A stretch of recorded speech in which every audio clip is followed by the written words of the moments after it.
That means they just played, That's and right afterwards they sent us the replay. The time is 8 p.m. in California.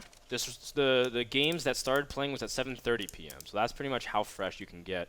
And that's why we really want to protect the integrity of both of these players, and that's why we'll let you guys know. Without further ado, let's introduce our players and get started. Andre, starting in the top right, we have from Team Evil Genius's Raid Call, it is Puma, who has won $80,000 from NASL alone. Just NASL. Just NASL alone. And Puma actually has done pretty well across other tournaments, whether it's IEMs or DreamHacks or any other tournaments abroad. Puma still does pretty well, even in the World Championship where he got second right after MC. And that really shows his skill level, I think. I mean, his accomplishments are very, very illustrious. And I can't wait to see how he does here. Now, let's be honest, Puma has been, I don't want to say struggling a little bit, but he has not been like consistent. He hasn't been like that #1 ace player that you think of as of late. If we were talking about NASL Season 1, I would definitely say, yes, Puma is the go-to guy. He's the best Terran in the world. But right now, it's kind of hard. You know, it's been up and down. It's been up and down. And I feel like Puma just needs to get everything together in order for him to really, I don't know, just kind of become like Select, you know, on that upward trend where he can actually do something. His play has been very standard. And as you can see, he loves to play macro games, I think, although he has been known to do 1-1-1. But 14 CC coming out here. And this is not going to bode well for him, as there is a barracks in the middle of the field for Select. Yes, Proxy Marauder is a pretty common opening to see. If you talked about TVT a few months ago, it's kind of cycled out of rotation for early Marine Hellion play, even Proxy Factory here and there, or even a Proxy Starport. But Proxy Marauder is something that people have kind of figured out for a while in terms of how to defend early on. But Select, if he does this again against Command Center first, it can snowball so far out of control that it'll be very, very difficult for Puma to do anything. Select also can go wait for one Marauder and go, or wait for two Marauders and have concussive shells. That's right. And I think now that Select knows where his opponent is, this is how is Puma going to hold off? He needs a bunker immediately on top of his ramp. That's only if he knows it's coming. That's right, and that's the big problem. I feel like for Select, in order to actually make this work, you need like a barracks really close to your opponent, and he doesn't really have the capabilities of doing that. Now, why is that? It's because it's exactly what you said. If Puma is able to get a bunker on top of the ramp, well, all of a sudden, those Marauders are kind of useless, and they want to be actually poking up as much as possible, so you need that barracks to spot out for you. But right away, it looks like Select will get one SCV. What else can he get from here? There's that bunker that goes up. SCV should be pulled immediately, and there they are. But will Puma be able to stop this? Already one. Ooh, nice. Second SCV goes down there. Yeah, nice so using the SCVs to keep the Marauders at bay is what Puma needs. He needs to stall for time. But in the meantime, Select is also setting up his own bunkers. Now, Marauders do outrange Marines unless Marines are in a bunker and they extend their range slightly. But even then, you can kind of force your way up. Puma also manipulating vision. Select getting a little bit too antsy to move up, but his bunker is not even done yet. But nice little target shot to be able to focus down the Marines as well. And now Select has 3 Marauders, which is very scary, because now they 2-shot Marines. That's right.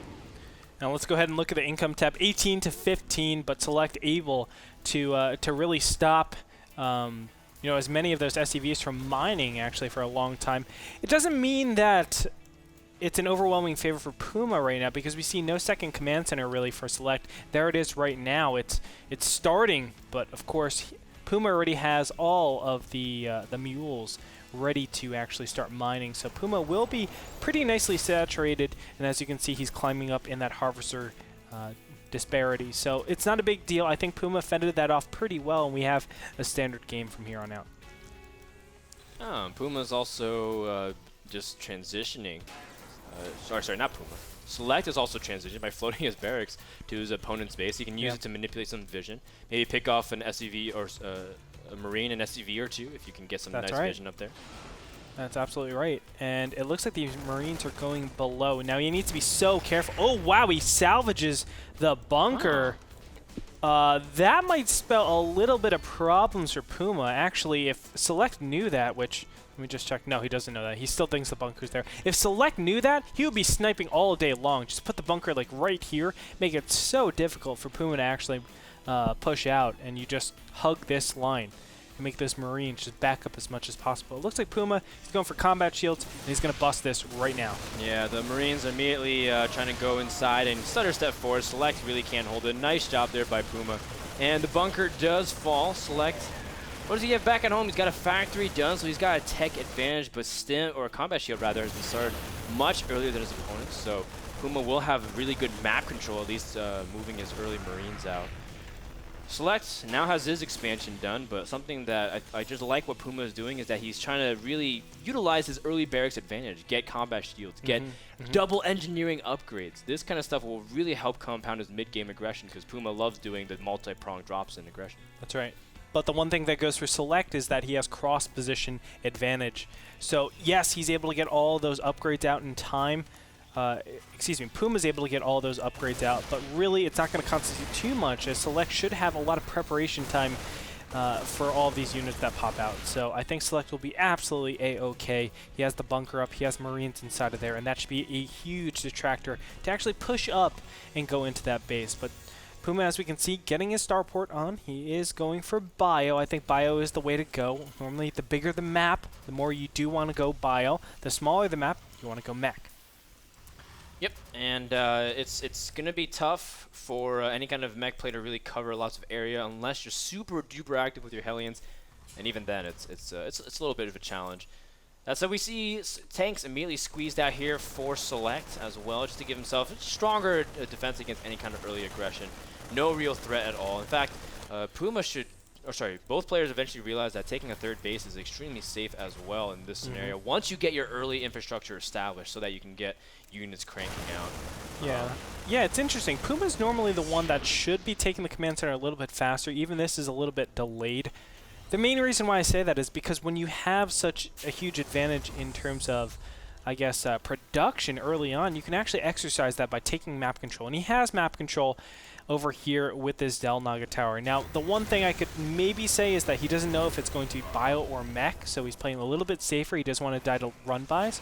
But I think Puma could have been making his command center, staying defensive a lot earlier, and it would have obviously given him a huge economic lead. It really does show you how, I guess, how much you respect Select, you know, because he's saying, okay, Select, you actually have the potential of doing a lot of counters and a lot of run-bys. I need to prepare for that, and he's just playing super, super defensive in this game. Of course, it doesn't pay dividends this time around, but I think it's an overall very, very strong way to play this matchup.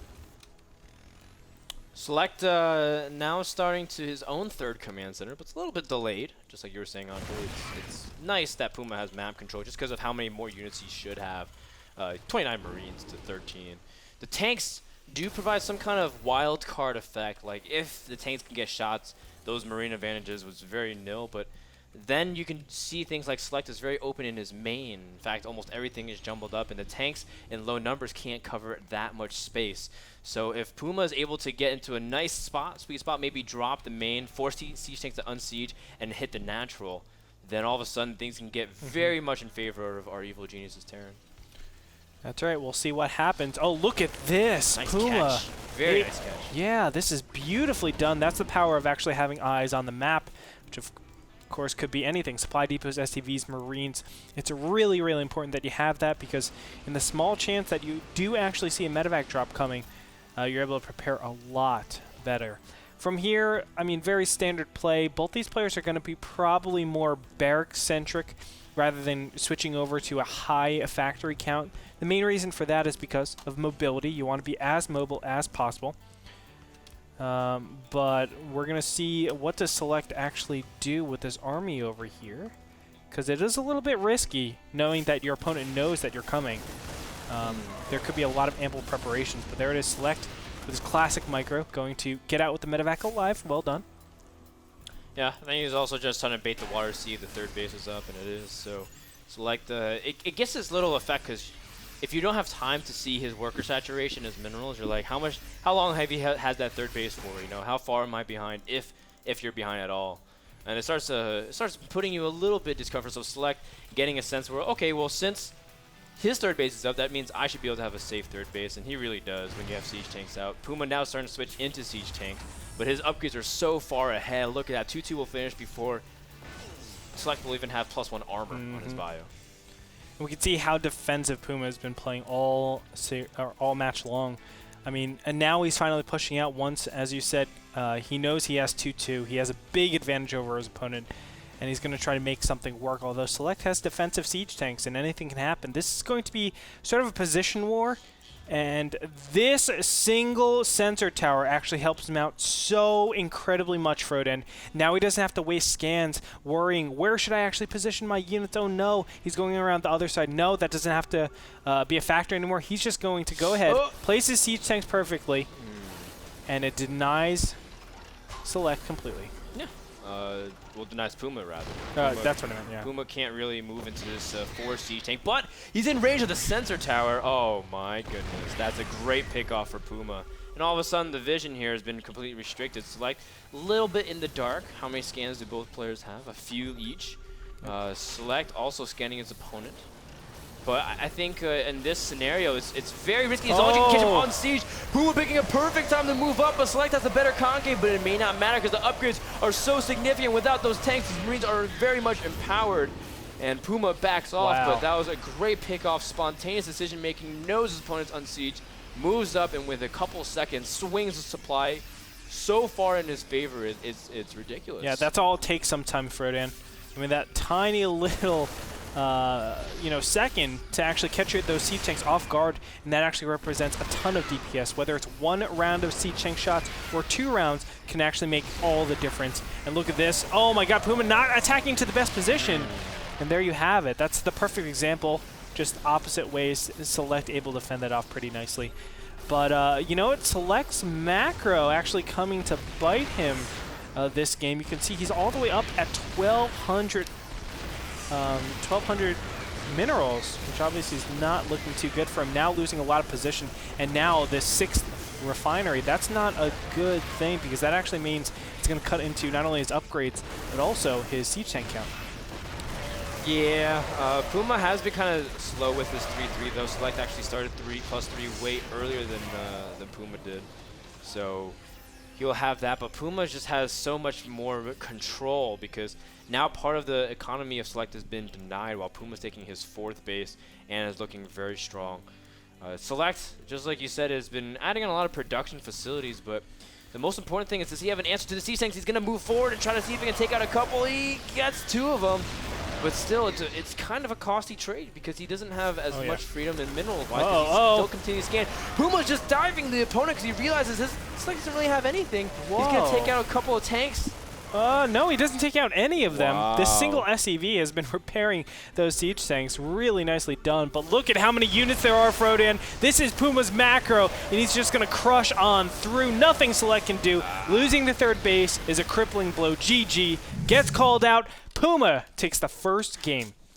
Puma is just disgustingly good at TVT, and that positional war just goes to show you a good example of that. Puma is great. I remember his series against Alive. It doesn't even matter necessarily about maybe early game advantage. Puma did have the advantage after early game, make no doubt. But it's how he's able to carry his advantage in tactics, because the best TVT players realize, I can't kill him yet. But then when they realize there's an opening, they take it completely and open it so far wide. Look at how much the supply was different. It was maybe like 150 to like 140-ish, and all of a sudden it was 180 to 120. Yeah. And that kind of like separation and being able to press it is awesome to watch. Yeah, it felt like Puma was just skinning Select slowly and slowly and slowly, and all of a sudden he sees the flesh, he goes for it, the vital organs just get ruptured, and Puma takes like a huge, monstrous advantage in that game. I mean, normally you can't push up on positions like that, but Puma had outstanding position. Like,